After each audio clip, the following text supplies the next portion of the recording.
இந்த கொஷின் பார்த்திங்கன்னா ஒரு குறிப்பிட்ட அசலானது தனி வட்டி வீதத்தில் 6 வருஷத்தில் எவ்வளோ வருது, 6 வருஷத்தில் எவ்வளோ தனி வட்டியோட சேர்த்து அசல் எவ்வளோனா 8880 ரூபா. ஓகேவா.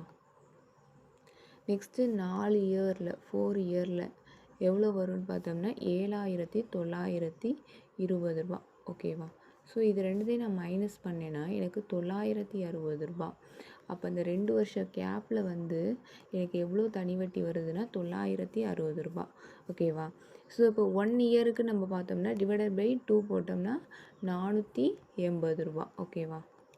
இப்போ என்ன கேட்டிருக்காங்கன்னா அசல் எவ்வளோன்னு கேட்குறாங்க. ஒரு வருஷத்துக்கு 480 ரூபானா நம்ம 4 வருஷத்துக்கு முன்னாடி பார்க்குறப்ப 4 வருஷத்துக்கு முன்னாடி பார்த்தோம்னா 0 32க்கு 2 மீதி 3 நன்னாங்கு 16 16 3 19. அப்போ 1920 ரூபா வட்டியாக இருந்திருக்கும் 4 வருஷத்துக்கு முன்னாடி. அப்போ நமக்கு இந்த 4 வருஷத்தில் வந்து பார்த்தோம்னா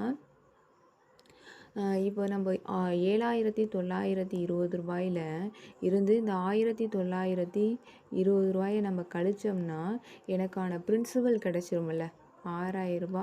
ஸோ இந்த 6000 ரூபாங்கிறது தானே பிரின்சிபலாக இருக்கும். தேங்க்யூ.